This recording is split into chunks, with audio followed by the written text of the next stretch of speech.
Assalamualaikum warahmatullahi wabarakatuh. Jumpa lagi di channel Supar TV. Kali ini Acil Supar mau cerita tentang kisah horor yang ada di sekitar rumah Acil. Khusus buat yang pemberani aja ya. Yang takut-takut sama cerita horor mending tutup kuping deh. Takutnya nanti ketakutan. Inilah cerita misteri dari Desa Sungai Dua. Kenapa Desa Sungai Dua? Karena konon katanya muara sungai ini tuh katanya 2 cabang. Kayak semacam perpaduan antara air laut dan air sungai gitu. Warnanya juga beda, hangatnya juga beda. Pernah sih dulu ke sana, tapi lagi nggak bawa HP, jadi nggak ada tuh momen-momen nyimpen videonya. Mungkin lain kali kita bisa ke sana ya. Dulu warga Sungai Dua ini tuh tinggalnya jauh dari jalan raya. Ketika pemerintah bangun jalan, ramai-ramai pindah keluar sini. Dan kebetulan kades pertama di sini adalah kakeknya Ajrul.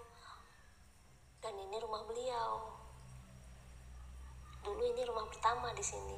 Dan rumah yang aku tinggalin ini adalah balai desa pertama. Tapi karena udah lapuk dan udah gak layak huni lagi, akhirnya dibikin rumah baru aja dan aku yang tinggal di situ.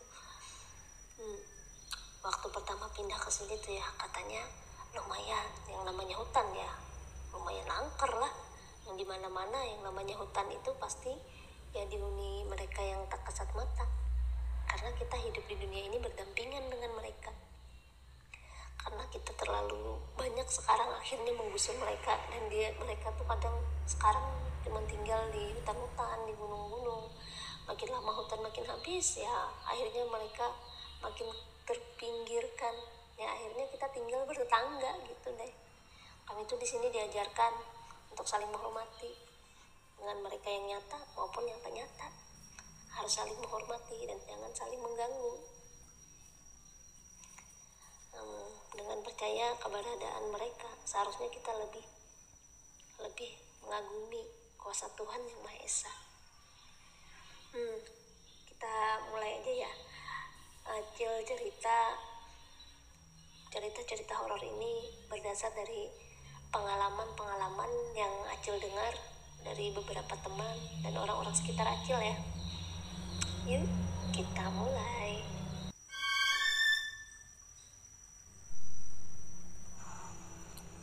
Ini adalah hutan kecil di belakang rumah Acil. Di sini tuh banyak pohon-pohon besar, ada sungai. Di sini adalah tempat bermain kami dari kecil dulu. Di sini anggap aja seperti wahana bermain, seperti waterboom. Kami sering mandi, bermain di sini. Kami sangat senang. Apapun kegiatan kami di sini, kami tuh sangat senang. Tiap hari, hampir setiap hari kami selalu ke sungai mandi. Rambut aja kadang sampai di seperti ijuk, saking keseringannya mandi, penuh kutu tiap hari. Sampai walau diomelin tuh sama mama, ya tetap aja mainnya tuh ke sungai ini. Sampai-sampai adik aku dulu pernah sampai masuk rumah sakit dan dikasih obat TBC. Bukan kena TBC, tapi karena kata dokter ini itu paru-parunya kotor gara-gara keseringan minum air sungai. Ya mungkin tenggelam, tapi sungainya tuh nggak dalam sih, jadi alhamdulillah nggak ada korban jiwa kalau karena tenggelam. Sungainya tuh cuman sungai kecil, tapi lumayan buat mandi, buat bermain tuh asik banget. Pokoknya ini tempat favorit kami dah di sini. Tapi di balik keseruan bermain kami di sini ada juga loh cerita-cerita horor. Yang namanya sungai itu pasti horor, apalagi ada hutan-hutan begini. Sosok pertama yang akan kita bahas di sungai-sungai ini itu adalah Mbak Kun. Nah, pohon ini katanya adalah tempat tinggal Mbak Kun. Mbak Kun seperti yang udah sering kita lihat tuh ya, kayak di film-film. Dia ini kan udah terkenal banget ya. Ya sosoknya yang kurang lebih begitu.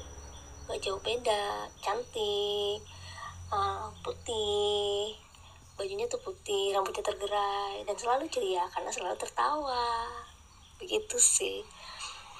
Waktu aku awal-awal bikin video ya, aku tuh sebenarnya sempat iseng bikin peran tuh yang ada Mbak Kunnya. Sebenarnya awal aku bikin YouTube itu pengen membahas tentang cerita horor dan komedi lucu bersama anak-anak. Tapi udah beberapa kali bikin video sih, ada beberapa video pendek aku yang ada Mbak Kunnya. Tapi tiba-tiba ada salah satu anak cerita, ponakan aku sih itu, sebut saja namanya Sally. Sally itu cerita, katanya aku didatangin itu, ada sosok yang datangin aku. Dia tuh berdua, yang satunya itu Mbak Kun.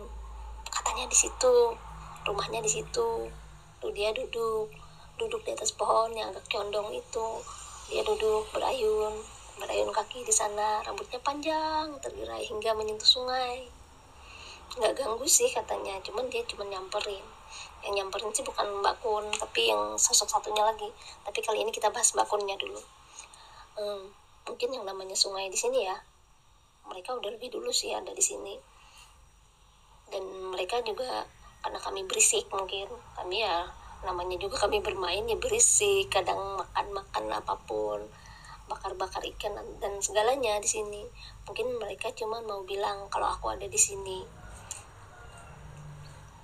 Pokoknya sosoknya tuh dia begitu. Dia rambutnya panjang hingga menyentuh sungai, berayun di atas pohon. Untuk wajahnya sih tidak terlalu jelas karena tertutup sama rambutnya, dan juga dia tidak mendekat, hanya dari kejauhan. Itu aja sih yang disampaikan Sally ke aku. Cuma dari cerita ini, pengalaman aku saat kecil, ada hal yang mengerikan. Waktu umurku sekitar 10 tahunan ya mungkin ya, ada tetangga, saya keluarga juga sih yang menikah sama duda. Dia tuh punya anak, umurnya sekitar 7 tahunan. Dia tuh bermain sama kami. Yang namanya orang anak kecil ya, kalau udah ketemu sungai tuh kayak ketemu wahana apa gitu. Pokoknya seru banget, suka banget. Namanya tuh Mimin. Mimin ini anak baru sampai di kampung kami. Dia sering, udah beberapa kali mandi di sini. Setiap sore kami kesini. Saking semangatnya tuh ya dia. Kalau sore, aku duluan ya, aku mau ke sungai. Dia lari, ninggalin kami. Dia lari sampai ke sungai, duluan dia. Hari itu, sore hari, dia tuh duluan pergi. Terus katanya sih, begitu sampai di sungai, Dia tuh lihat cewek cantik banget yang ada di batang ulin itu. Cewek itu nyantai duduk di situ, dan cewek itu cantik banget, dan dia pun kagum. Lalu dia bilang, "Acil, bungasnya pengpian Cil." Kalau dalam bahasa Indonesia tuh gitu. "Mbak, kamu cantik banget." Tiba-tiba setelah dia bilang gitu, muka cewek itu langsung ditumbuhi jerawat-jerawat kecil, timbul bintik-bintik, makin lama makin banyak dan makin banyak, dan akhirnya menjadi buruk rupa dan jelek. Dia pun lalu berteriak takut, dan dia lari sambil berteriak, "Orang gila, orang gila, orang gila." Dan dia berpapasan dengan kami. Lalu kami bilang, "Min, kenapa?" "Nggak apa aja, aku pulang." Dia bilang cuman gitu. Habis itu pulang dia. Kami ya lanjutin main aja di sungai tadi. Begitu kami sampai, kami nggak ada lihat apapun, nggak ada apa-apa. Yang kami tetap bermain seperti biasa. Sejak saat itu Mimin nggak ada keluar rumah. Katanya dia sakit, dan sakit akhirnya nggak bisa makan, nggak bisa minum. Udah beberapa hari Mimin sakit, mungkin seminggu lebih. Terus kami dengar kabar kalau Mimin udah meninggal. Innalillahi. Kata dokter sih penyakitnya ya sakit biasa aja, nggak ada penyakit yang aneh-aneh. Tapi kalau secara kasat mata, orang yang bisa lihat ke alam sana, mereka bilang tuh katanya leher Mimin patah. Entah diapain tuh sama yang dia temuin kemarin, nggak tahu juga. Ya pokoknya dia sakit akhirnya. Kalau kami orang sini nyebutnya itu kepuhunan. Kepuhunan biasanya ya begitulah. Ya tapi takdir juga sih, wallahu alam. Kadang kepuhunan ini sering terjadi sama orang-orang baru, orang-orang yang belum kenal tentang wilayah itu. Makanya kalau orang baru kadang sebaiknya lebih waspada, lebih permisi. Itu sih. Kalau kami biasanya diajarkan ya, kalau kami ke tempat baru itu, biasanya kalau kita nemu air di kubangan, entah di sungai, entah di mana, kita harus minum air itu dan langsung dari mulut, nggak pakai tangan, langsung dari mulut. Katanya sih biar bisa berbaur dengan orang-orang situ, seperti itu sih katanya. Dan semoga saja terhindar dari yang namanya kepuhunan. Sekalian jangan lupa berdoa juga sama Yang Maha Kuasa. Itu sih pengalaman ya mengerikan dan menyedihkan lah buat kami. Terus tuh ada lagi, ini cerita tetangga sebelah rumah, tentang Mbak Kun juga sih. Katanya malam itu kan sepi ya, malam lah ya, namanya malam. Dia tuh tinggal sendiri karena suaminya kerja. Malam itu dia sendiri sambil dengerin musik. Dia setel tuh MP3 di HP-nya. Santai dia mainin musik dia. Tapi dia aneh, kok ini musik lagunya itu terus ya, kok nggak ganti-ganti ya. Dia tuh bingung sendiri, tapi nggak tahu itu apa. Padahal dia lihat pengaturan, oh udah berurutan, kok lagunya itu terus. Dibiarin ya itu terus juga lagunya, nggak pindah-pindah. Akhirnya dia pindah manual. Ketika dipindah manual, bentar-bentar balik lagi ke lagu yang tadi. Dia pun bingung kan, kok bisa balik lagi. Aku bosan katanya. Sampai-sampai dia kesal. Karena dia kesal, HP-nya itu dibanting, langsung dilempar ke tembok. Yang namanya barang rapuh begini dilempar ke tembok ya kan pasti rusak. Tapi apa yang terjadi? HP-nya tuh masih utuh. Dia pun bingung sendiri, makin bingung dan makin bingung. Dan sampai-sampai dia takut. Saking takutnya dia, tiba-tiba ditakutin lagi dengan kemunculan sosok Mbak Kun. Ya walaupun cuman balik badannya aja yang muncul, sambil ketawa cekikikan. Muncul dia mungkin sambil kibas-kibas rambut. Itu Mbak Ella langsung kaku, takut. Ada lihat jendela tuh, dia pengen loncat dari jendela itu.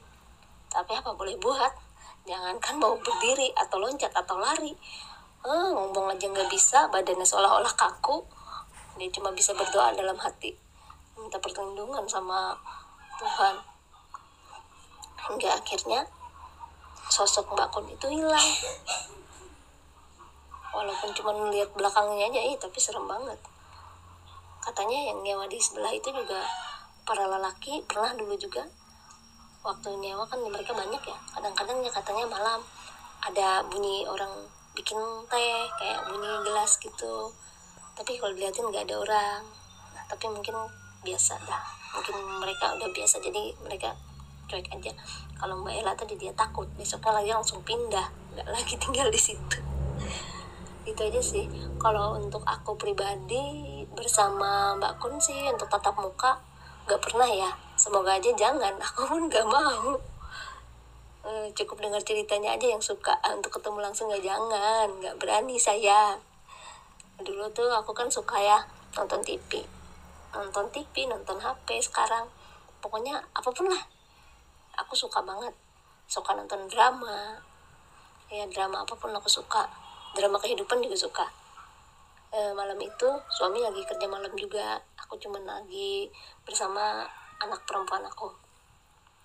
Aku tuh suka banget kalau nonton TV itu udah kadang lupa waktu, lewat tengah malam sering. Malam itu aku lagi nonton film romantis, padahal film romantis loh ya, bukan film hantu. Biasanya aku nonton film hantu, tapi karena sendirian jadi film romantis aja. Dulu tuh pemainnya Titi Kamal sama suaminya Christian Sugiono. Kalau nggak salah tuh judul filmnya tuh Tipu Kanan Tipu Kiri ya. Pokoknya ceritanya itu tentang ya romansa percintaan lah. Ceritanya syutingnya itu di Malaysia. Aku tuh nonton udah hampir ending, paling sekitar 15 menit lagi ya ending tuh udah film. Di cerita film itu si Titi Kamal nangis terisak, sedih banget ya. Memang ceritanya lumayan sedih, tapi berakhir happy ending sih.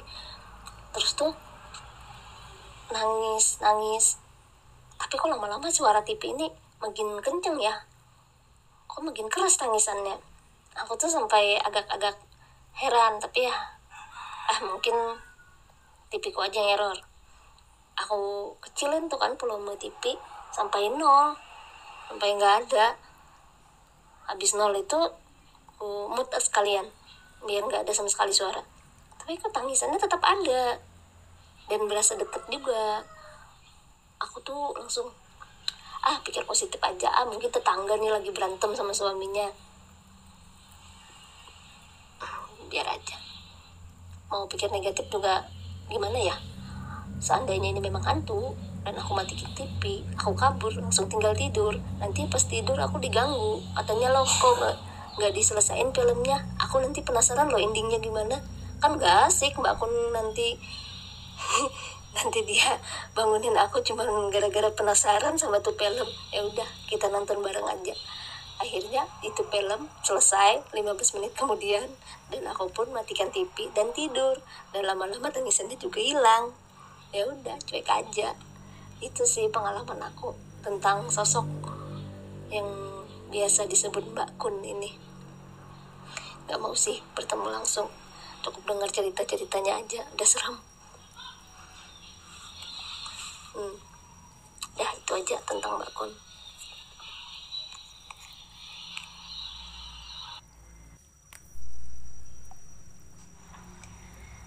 Kita lanjut ke sosok yang kedua. Ini sosok yang tadi nyamperin Sally ya. Dia ini sosok nona kecil Belanda. Mukanya tuh bule, rambutnya pirang, kuncir 2, kepang, berponi. Dia tuh cantik. Ya sebut saja namanya Clara. Lupa sih aku namanya siapa sih. Sally dulu bilang, entahlah namanya siapa. Ya sebut saja Clara lah. Waktu itu kan lagi kami rame-ramenya tuh, lagi syuting di sana. Di saat Sally sendirian, dia tuh muncul dan dia bilang nyapa, pengen kenalan. Terus tuh dia tuh cantik sosoknya. Dia punya luka sekitaran dahi dan juga ada luka di perut. Tapi dia cantik. Dia tuh tinggal satu pohon sama si Mbak Kun itu tadi. Umurnya ya mungkin sekitar 8 tahunan. Dia kenalan beberapa kali, Sally beberapa hari sering lihat masih, tapi lama kelamaan tuh dia hilang, dia nggak lihat lagi. Waktu Sally cerita tuh aku cuma bilang gini, udah jangan mau berteman sama dia, nanti dia ajakin ke sebelah, bilang gitu. Nggak usah, biarin aja, kalau dia menongol ya udah, asalkan jangan mengganggu, nggak apa. Akhirnya lama kelamaan dia juga nggak munculin diri lagi, dia cuman say hello aja biar kami tuh tahu keberadaan dia tuh ada di situ. Untuk yang sosok satu ini sih jarang mengganggu. Aku juga baru tahu dari Sally ini. Kalau untuk yang Mbak Kun tadi sering tuh, kalau orang-orang sini udah sering ketemu. Kalau untuk yang Nona Cilik ini sih enggak, cuman baru kali ini dia munculin diri. Tapi akhirnya dia hilang dan nggak ada muncul-muncul lagi sih ya, udah nggak tahu, udah sampai situ aja ceritanya. Untuk sosok yang ketiga tuh ya, itu Pak Poci. Nah, sosok ini tuh sosok yang udah terkenal banget juga, sekelas lah sama Mbak Kun, sering jadi suaminya Mbak Kun itu kalau di film-film. Nah, dia tuh tapi jarang dia nih muncul di sini. Cuma waktu itu ponakan juga sih, aku banyak punya ponakan, pokoknya ceritanya dari ponakan juga. Ini ponakan cowok yang udah sekolah SMA ya. Kami itu tinggal jauh dari keramaian, anggaplah begitu. Pasar jauh dulu, SMA jauh, puskesmas jauh, keramaian pokoknya jauh. Alhamdulillah sih sekarang udah mulai ada di kampung kami. Kalau dulu tuh jauh, sekolah aja harus menempuh jarak 30 menit menggunakan sepeda motor. Jadi dulu ya belum ada ledeng juga, belum ada air gunung. Dulu tuh masih mandi ke sungai atau ke sumur yang ada di dekat sungai. Yang namanya mau sekolah pagi-pagi biasanya tuh mandi sebelum subuh, ya biar nggak telat, kan sekolahnya jauh, ya mau nggak mau mandinya juga harus pagi. Jadi ini cerita dari si Ijai ini, pas begitu mau mandi, kan dia udah sering tuh mandi di sana, cuma nggak pernah ketemu apapun. Pagi itu begitu dia mandi mau ambil air, tiba-tiba dia kaget, set, ada yang lewat. Terus saat diperhatikan, kok muncul di pohon itu, pohon halaban, pohonnya besar. Begitu muncul, dia langsung menghilang, naik terbang ke atas. Nggak seperti yang di film, loncat sana loncat sini. Itu langsung sekali loncat langsung naik ke ujung pohon. Ya kaget dong. Ya langsung si Ija ini balik, nggak jadi mandi. Dia balik ke rumah, nggak jadi mandi. Biarin kali ini nggak mandi. Gak apa sih, sekolah nggak mandi daripada takut. Ya cuma ini sih ceritanya tentang Pak Poci ini. Tahu biasa disebut pocong. Dulu ada juga sih cerita tetangga. Waktu itu lagi zaman Piala Dunia. Ini juga masih tentang Pak Poci ya. Waktu itu lagi rame Piala Dunia, entah tahun kapan ya. Pokoknya lagi rame-ramenya. Dia tuh di rumah sendirian. Dia udah tidur. Suaminya tuh lagi nonton bareng sama teman-temannya. Ya cuma di rumah, malas ikut katanya. Tiba-tiba dia bilang, pas dia tidur tuh ada yang buka tirai kelambunya dia. Padahal kata orang-orang sini tuh kelambu tuh bagus buat penangkal hal-hal kayak gitu. Dia buka, tahu-tahu yang buka itu Poci. Dia kaget, tapi masih bisa lari. Dan dia lari dan keluar rumah, nyamperin suaminya. Dia bilang, ada Poci di rumah. Entah beneran, entah memang dia cuma nggak mungkin bohong kalau masalah kayak gini. Ya habis itu suaminya balik, ya udah nggak ada apa-apa. Cuma ini sih cerita tentang Poci. Dibandingkan Mbak Kun lebih eksis Mbak Kun sih kalau cerita tentang Poci ini jarang terdengar. Kalau Mbak Kun sih eksis banget, rata-rata di mana-mana ada yang cerita tentang Mbak Kun. Terus tuh untuk sosok yang keempat tuh ya, ada Tuyul. Nah, sosok ini sosok yang juga sering eksis di TV, bahkan ada sinetron tersendiri yang judulnya Tuyul dan Mbak Yul. Ya kan, dia ini sosok anak kecil yang rajin bekerja cari uang, tapi ya uangnya jangan uang orang juga ya.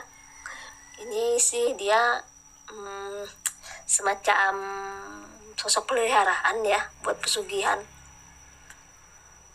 Ini ceritanya baru sih, neneknya Ajrul yang cerita. Kata nenek tuh dia akhir-akhir ini sering kehilangan uang.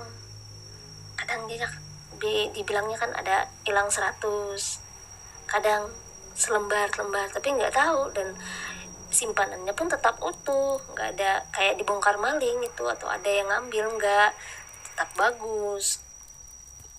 Beberapa hari yang lalu dia bilang tuh dia ada ngeliat sosok anak kecil di rumahnya, padahal dia tinggal sendiri ya, nggak ada orang karena kakek udah meninggal dan anak-anaknya pun udah berkeluarga semua, jarang, dia sendirian di rumah. Dia lihat anak kecil, sosoknya tuh kayak anak yang baru bisa jalan tapi lincah ya, tapi yang namanya orang tua nggak jelas-jelas banget juga sih lihat kayak apa, cuma bentuknya kayak apa, cuma dia bilang seperti anak kecil dan mungkin itu Tuyul. Dan aku teringat dulu ada, kan aku yang namanya acil warung ya, kadang-kadang kalau ada tuh yang belanja kadang sambil cerita, belanjanya dikit ngobrolnya lama banget, tapi aku senang, aku suka dengerin cerita-cerita mereka, rame. Makanya kalau untuk nggak jualan lagi aku tuh kayak aduh sepi ya, gitulah.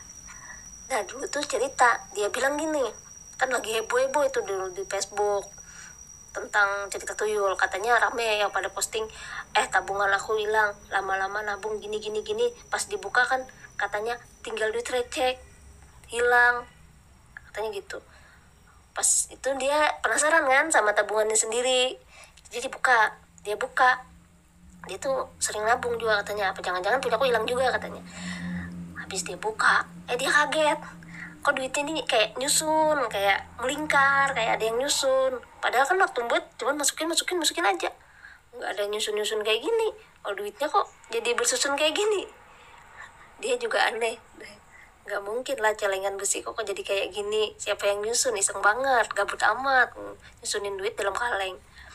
Dan anaknya ini yang ngomong, anaknya itu ngomong pernah ngeliat, yang namanya anak-anak sih lah nggak tahu juga apa memang mereka indigo apa indihome nggak ngerti, tapi rata-rata yang sering lihat hal-hal kayak gini tuh anak-anak, mungkin karena mereka masih suci ya. Anak itu bilang gini, mama tuh ada anak kecil lagi nyusun duit, lagi ngitung-ngitung duit. Kata mamanya ya bilang mungkin itu Tuyul. Nggak tahu juga mah, tapi dia bilang itu duitnya banyak, dia nyusun uang. Terus tuh yang mama kan bilang ya, namanya mama juga kalau udah lihat duit pasti bilang coba ambil uangnya, coba kamu pinta, mungkin boleh. Ternyata nggak bisa mah, kata anaknya itu, uangnya ini nggak bisa diambil, nggak bisa, dia juga nggak boleh sama dia. Terus ditanyain siapa punya dia bilang kan orang sini juga katanya. Tuhannya siapa, dia nggak mau ngomong. Terus si Tuyulnya itu nggak tahu juga sih siapa yang punya. Yang jelas sih katanya dia yang namanya Tuyul ini sering gendong di belakang, makanya kalau orang tuh suka naruh tangannya di belakang itu perlu dicurigai. Jangan suka ya naruh tangan di belakang, ntar dikira malah piara Tuyul. Untuk ini sih cuman itu aja sih ceritanya, nggak terlalu untuk pengalaman masalah kehilangan uang ya, nggak terlalu ada uangnya juga sih, jadi nggak terlalu berasa hilang, paling hilang habis beli paket. Tapi kata orang-orang di sini tuh ya, karena seringnya ada cerita tentang Tuyul ini, mereka tuh ada yang bilang kasih itu apa sih, kacang hijau. Dia bilang kasih kacang hijau, katanya tuh si Tuyul ini nggak bisa ngitung. Kalau dia dikasih kacang hijau di celengan, dia tuh sibuk ngitung ngitung kacang. Dia tuh cuman bisa katanya ngitung nggak sampai 10. Jadi dia tuh ngitung balik lagi ngitungnya. Kayak gitu sih. Ada juga yang bilang dikasih abu.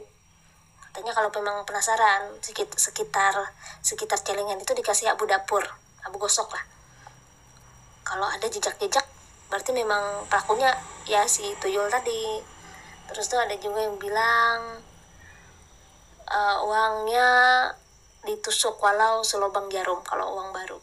Aku sih sempat percaya, rata-rata kalau aku punya uang besar aku tusukin pakai jarum. Jangan ditiru ya.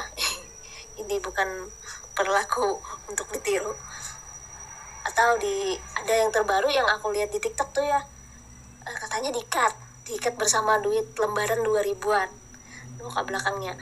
Karena katanya yang namanya tuyul ini kan pasti disuruh ngambil uangnya tuh yang besar, nggak mungkin kan nyuruh yang 1000, 2000, kan percuma, dikit. Jadi katanya diikat sama karet pakai uang 2000-an. Belum pernah coba sih, nggak ada uang yang diikat-ikat juga. Mungkin itu aja. Tadi udah sosok yang keempat ya, yang pernah aku dengar ceritanya. Sekarang sosok yang kelima. Ini tuh sosok siluman ular. Mungkin seperti drama-drama yang kolosal yang ada di itu Indosiar. Kan dulu siluman ular. Konon katanya dulu pernah ya, ada anak-anak tuh 3 anak kalau nggak salah. Dia ini lagi main, tapi waktunya sudah hampir maghrib. Lagi main di tanah bertiga. Mamanya entah kemana, entah sibuk, entah apa. Terus tadi anak-anak tadi ditinggal bentar aja padahal. Mamanya itu lagi di dalam. Pas mamanya keluar, anak tadi udah nggak ada, ketiga-tiganya udah hilang. Panik dong.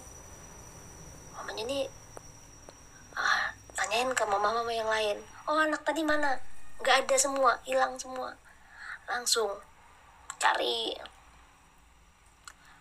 Endingnya tuh ketemu akhirnya, tapi bukan di tempat itu lagi, tempat yang jauh berbeda. Itu pun udah dicari sekitar berapa menit lah ya, mungkin ada 1 jam mungkin lah. Ternyata anak-anak itu cerita tadi tuh dia main, katanya habis main pasir di sini ketemu, diajakin sama sosok cantik tapi belakangnya ular. Anak tadi tuh ya mungkin belum sekolah tapi udah lancar ngomong sih. Dia bilang gitu, dibawa sosok cantik tapi badannya ular. Kita diajak main ke sana, tapi di tengah jalan kita ketemu kakek itu nyuruh pulang, nggak usah ikut itu, kata kakek itu. Jadi kita diantar pulang sama kakek ya nggak tahu juga kakek penolong itu siapa, tapi yang penting alhamdulillah mereka selamat dan akhirnya ketemu. Makanya kalau di kampung kami ini yang namanya anak-anak tuh nggak boleh sama sekali ada di tanah di saat senja. Orang-orang tua dulu tuh sering bilang gitu, jangan di tanah kalau udah maghrib, nanti diculik hantu. Padahal ya namanya senja ya mending di rumah aja sih memang. Tapi orang-orang tua tuh bilangnya dulu kayak gitu, banyak mitos-mitos hantu lah apalah. Sosok selanjutnya yang akan aku ceritain tuh sosok macan jadi-jadian. Cerita ini tuh sering banget aku dengar. Nenek kadang dulu pernah dia cerita tuh gini. Ini cerita aja sih, semacam cerita pengantar tidur kan. Kalau lihat zaman dulu tuh nggak ada HP, jadi nenek aku tuh suka banget cerita-cerita. Aku suka dengerinnya. Kalau sekarang sih udah jarang ada yang mau cerita, paling juga nonton HP. Dulu tuh dia bilang, ada satu keluarga yang lagi di perjalanan, dan dia tuh kemalaman. Tapi kebetulan dia melewati satu kampung. Dia tuh pernah dengar kalau ada kampung macan yang katanya penduduknya itu berisi siluman. Dan siapapun katanya yang masuk ke sana akan dijadikan mangsa. Dia tuh membawa anak bayi. Dia tuh penasaran sih, kan rata-rata rumah dulu tuh katanya kayak rumah panggung gitu. Jadi di bawahnya itu kolong.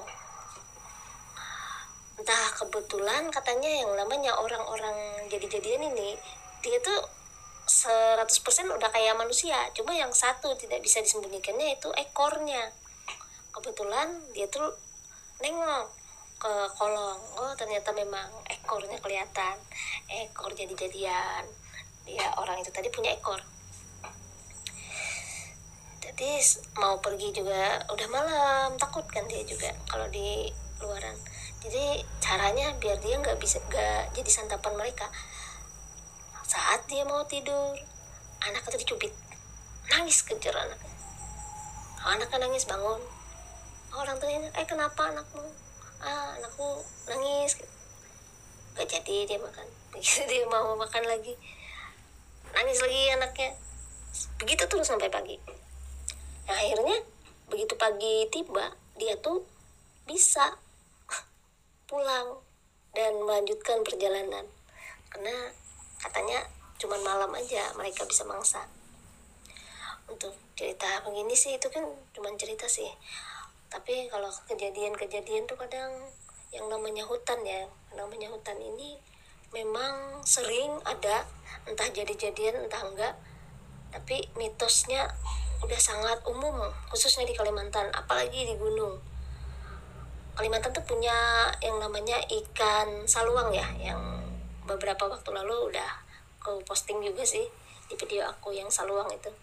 Nah, kalau kita ada ikan itu dibakar di malam hari, itu sama juga dengan terasi.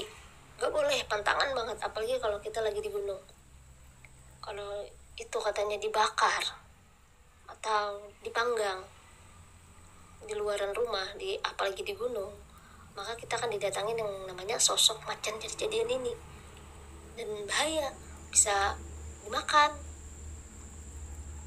Makanya kalau orang-orang dari sini tuh kalau lagi berpergian tuh mereka bawa kelambu.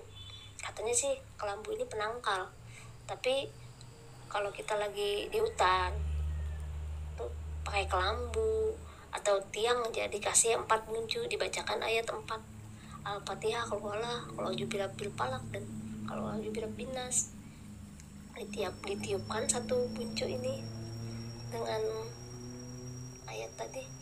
Begitu sih katanya untuk menghindari itu tadi, macan. Katanya orang-orang dulu tuh nggak boleh. Kami di sini tuh selalu dibilang kalau kita nemu sesuatu makanan atau apapun tanpa ada tuannya, misalnya kita nemu buah, misalnya buah durian, tapi di sekitaran situ tuh nggak ada durian, sebaiknya jangan dimakan. Karena kata orang-orang dulu tuh, yang namanya macan jadi-jadian ini dia tuh pintar yang menyerupai menjadi apapun, bahkan jadi makanan. Dulu tuh pernah kejadian ada orang dia nemu buah, padahal di sekitaran situ nggak ada buah itu. Dia makan, tahu-taunya perutnya terobek dan dia jadi habis isi jantungnya tuh dimakan sama yang namanya itu tadi macan. Katanya suka makan isi perut dan suka makan jantung. Jadi kami tuh selalu dibilang nggak boleh makan apapun yang nggak ada pohonnya, yang nggak ada asal usulnya. Tuh zaman dulu nenek selalu bilang gitu, nggak dibolehin. Tapi kalau yang sekarang sih yang namanya serba online ya, apapun udah ada. Tapi ini cerita dulu sih, kalau sekarang udah jarang, tapi masih sering dengar sih kayak bunyinya, katanya bunyinya kayak entah kayak apa ya bunyinya. Pokoknya kalau bunyinya itu jauh berarti dia dekat, kalau bunyinya tuh dekat berarti dia jauh. Semacam ayam wik wik wik kayak gitu mungkin ya bunyinya ya, kurang paham juga sih. Tapi kadang-kadang sering bunyi, tapi nggak tahu itu bunyi apa. Kata mereka sih itu bunyi itu. Tapi kalau untuk korban alhamdulillah udah nggak lagi, udah kayak dulu. Kalau dulu sih ceritanya rame. Kalau dulu tuh bahkan kalau kita lagi janji sama seorang, ntar malam aku ke rumah kamu ya, jangan pernah janji sekalipun, jangan pernah sekalipun mengingkari. Karena ya, kalau kita ingkar yang datang bukan kita tapi mereka yang menyerupai menjadi kita. Nah itu makanya di sini nggak boleh janji-janji kayak gitu. Kalau mau datang ya udah nggak usah janji-janjian, yang penting datang aja. apalagi kan sekarang HP gampang, kalau mau bilang aku ke rumahnya, udah langsung cus, nggak usah pakai janji-janji segala, apalagi janji palsu, bahaya. Bukan hanya tentang macan tapi bahaya. Ada satu pohon di sini yang sering ditanam orang-orang dulu, pohon kratau. Katanya akar itu ditanam di sekitaran rumah, khususnya kan rata-rata dulu tuh orang punya rumah tuh agak ada tangga-tangganya kan, kalau orang zaman dulu itu biasanya ditanam di sekitaran tangga. Katanya kalau yang jadi-jadian itu, kalau ada pohon akar itu, dia tuh ekornya nyangkut ke situ. Entahlah, ini hanya cerita, karena di zaman sekarang udah sangat jarang ketemu. Mungkin itu aja sih cerita tentang ini, aku kurang paham juga. Nah, sosok selanjutnya itu ada yang sangat terkenal di Kalimantan, bahkan ada filmnya. Filmnya tuh dibintangi oleh almarhum Jupe ya, Perawan Seberang. Ini tentang sosok hantu yang sangat terkenal di Kalimantan, yaitu Kuyang. Kuyang ini sih itu merupakan ilmu hitam yang dipakai oleh seseorang yang menginginkan sesuatu, misalnya kecantikan, kekayaan, kekebalan, atau pemikat, atau apalah, ingin disayang suami mungkin, entah ya biar cantik, biar ganteng, biar apalah. Kuyang nih biasanya tapi nggak menutup melulu cewek ya, ada juga yang cowok. Kuyang ini sejenis minyak, kalau yang orang yang makai itu dia bisa jadi terbang, lehernya doang dengan usus terburai, dan suka mengisap darah, entah itu darah bayi, darah haid, pokoknya darah lah. Ini sosok yang sangat melegenda di kampung kami, tapi untuk ketemu sih susah. Dia tuh seperti cinta sejati, banyak yang bicara, banyak yang ngomong, tapi hanya sedikit yang menemuinya. Untuk pengalaman di sini sih ada beberapa orang yang bilang waktu itu kan istrinya lagi lahiran, tiba-tiba dia ada didatengin kayak gitu, Kuyang. Si suami ini saking gercepnya ya, sempat narik rambutnya si Kuyang itu, nempel, katanya tuh lengket banget dan sangat berbau, sampai dicuci berapa kali pun tetap berbau. Cuma gak pernah sih ketemu yang Kuyang ditangkap atau apa, enggak ada. Cuma kalau yang sekilas cerita-cerita Kuyang terbang, anak-anak lihat Kuyang, ada bola api terbang, itu sangat sering. Aku pun kayak hampir pernah melihat semacam bola api terbang tuh waktu itu malam Jumat.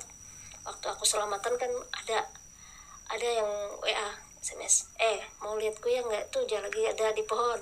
Pas kita lihat ternyata udah di atap, tapi ada yang membantah, katanya itu bukan Kuyang tapi itu lampion yang ada diterbangin sama temannya.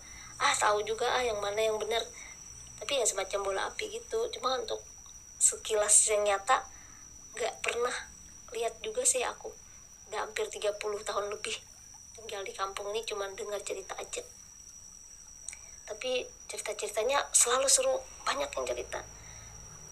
Apalagi jika ada yang mau lahiran. Kalau aku pas hamil tuh takut banget. Dulu kalau aku hamil ya, rumah ini dikelilingi sama belaran tapa, entah itu ada tali ijo, pokoknya dikelilingin. Di bawah rumah ini dipenuhi sama duri-duri, ada duri salak, kadang duri kepala nanas itu, apapun. Kadang pelihara ikan betok juga di dalam gelas, katanya tuh mereka takut. Entahlah apa yang mereka takuti, kurang paham juga. Cuma kalau hamil tuh rata-rata sering jadi incaran mereka. Pernah sih beberapa kejadian yang menurut aku aneh. Masa ada anak kecil tuh lah habis ditindik, darahnya tuh nggak berhenti ngalir. Orang tuanya juga udah diobatin, udah ditempel ini itu, tetap keluar terus darahnya, sampai tuh anak meninggal. Gak tahu apa penyebabnya, tapi aku curiganya sih ya itu tadi, Kuyang. Gak tahu juga. Ada juga pengalaman teman yang sering dipantau Kuyang. Tiap malam katanya Kuyang itu tadi ada di atas pohon kelapa dekat rumahnya. Dia udah pakai syarat macam-macam, Tapi ya namanya takdir ya, bayinya di dalam perut itu meninggal. Kata orang-orang sih karena gangguan itu. Di sini tuh ada, kalau ada orang yang bilang kan, pegang-pegang saat kita hamil tuh pegang-pegang perut, kita langsung refleks pegang juga ke perutnya. Jangan diganggu, ini anak cucumu juga, bilang gitu katanya sih. Tahu juga cerita kuyang ini selalu ada, selalu rame. Bahkan sekarang untuk film-film, biasanya film Thailand banyak membahas tentang kuyang. Konon asal muasalnya tuh dari sepasang manusia yang mau hidup abadi, belajar ilmu kuyang. Tapi karena kesalahan ilmunya, ya akhirnya jadi kayak siluman. Macam-macam versi sih, di Google banyak. Yang pernah aku baca ada juga kalau asal muasalnya kuyang ini dari siluman yang akhirnya berbaur jadi manusia. Ada juga yang tentang seorang istri yang selalu ditinggalkan suami, terus tuh habis dia cantik dan suaminya banyak. Kalau kawin cerai, tinggalkan suami, kawin lagi. Dan di saat terakhirnya dia, suaminya ini pada datang karena nyesal udah ninggalin dia, dan dia tuh mau kasih kenang-kenangan, cuma nggak ada apapun di rumahnya dia, cuman ada satu cupak minyak di dalam tempurung, cuman itu, dan itu yang dibagi-bagi sama dia. Dan akhirnya jadi minyak kuyang. Kanon katanya, ini kata Mbak Google ya, aku baca di Google juga, katanya minyak kuyang tuh ada yang merah, ada yang apa sih, ada yang hijau. Yang hijau nih yang bisa bikin kepala terbang, terus ada yang hitam buat taguh, buat kebal. Ada yang putih katanya buat pesugihan, buat duit. Katanya kalau udah dikasih minyak kuyang ini, duit yang dibelanjakan tuh balik lagi, dibelanjain balik lagi. Cepat kaya dong kalau gitu, nggak usah kerja lah. Tapi nggak boleh ya, matinya susah. Terus tuh ada lagi yang kuning katanya buat cantik. Tapi kebanyakan yang namanya kuyang ini katanya buat disayang suami sih, kebanyakan. Atau buat tampan, buat cantik. Tapi entahlah, katanya kalau udah makai minyak kuyang ini matinya susah. Kalau mati tanpa ada yang mau ngambil ilmunya, matinya susah. Kadang katanya badan udah busuk tapi kepala tetap segar. Ngeri sih. Zaman sekarang tuh udah jarang orang yang kayak gini, entahlah, nggak tahu juga. Tapi seram. Mending biasa-biasa aja. Sekarang kan udah banyak skincare, nggak usah sih cantik-cantik pakai ilmu. Ngeri. Itu aja sih untuk pengalaman tentang kuyang bertemu langsung. Nggak ada. Cuma kalau takut iya, dari semua hantu yang paling aku takutin kuyang. Karena itu mereka bukan hantu sembarangan, mereka tuh manusia. Makanya manusia itu lebih sadis daripada hantu. Terus tuh ada lagi hantu takau. Kalau takau ini ya biasanya sih penunggu kadang sungai juga. Dia itu bisa berbentuk-bentuk apapun, bisa jadi kayak kucing. Biasanya tuh kayak dari yang kecil sampai besar, sampai melebihi pohon. Suami pernah ketemu, katanya tuh kayak loncat kayak kucing, kayak kecil, kayak entah, pokoknya dari kecil dulu baru besar. Sekali dia lompat dia besar, sekali lompat dia besar, sekali lompat jadi besar, makin besar dan besar. Tapi nggak ada sih korban yang pernah mati gara-gara hantu ini. Mungkin dia makhluk alam sebelah aja mungkin. Terus tuh ada lagi hantu habang. Hantu habang ini biasa muncul di saat hujan terik. Kalau lagi terik tuh ya, ada hujan gerimis. Kalau orang-orang tua dulu tuh selalu bilang, jangan turun ke tanah kalau ada hujan panas, nanti ada hantu habang. Kami kalau turun ke tanah itu selalu kasih ambil daun, ditaruh di telinga. Katanya tuh itu sunting, biar katanya gak dilihat sama orang-orang sebelah.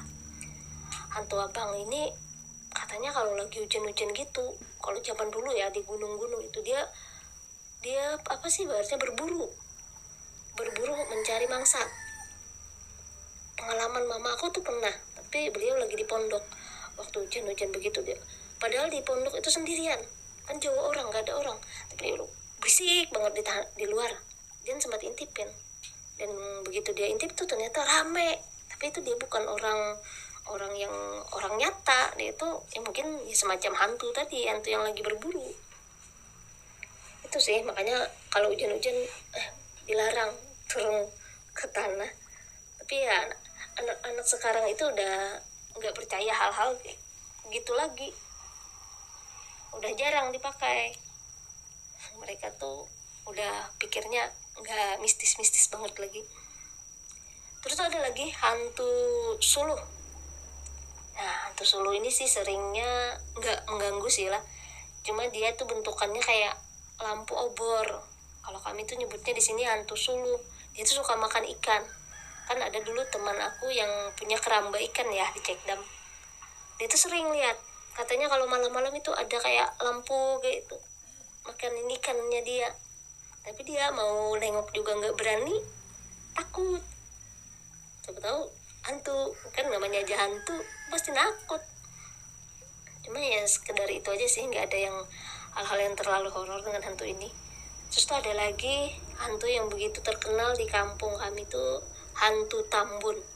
Kata nenek dulu hantu Tambun ini bentuknya tuh kayak tiker, dan dia tuh besar. Makanya kalau kita mandi di sungai, nenek selalu bilang, hati-hati, jangan mandi, nanti ada tambun di gulungnya. Karena tambun ini kalau dia makan orang tuh dia apa sih, dia tutup. Kalau kita berenang tuh dia tutup, dia tenggelam. Kayak gitu katanya. Terus hantu apa lagi ya? Kayaknya itu aja dah hantu yang pernah aku dengar cerita-ceritanya. Mungkin ini aja. Nanti kalau ada hantu lain, nanti aku cerita season 2-nya deh. Udah ya. Yuk kita lihat lokasi-lokasinya aja. Lokasi yang seru, namun angker jika kita tidak menjaganya. Terima kasih. Dah, sampai jumpa lagi di channel selanjutnya. Di video aku selanjutnya jangan lupa like, subscribe, dan komen ya. Bye-bye.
juga.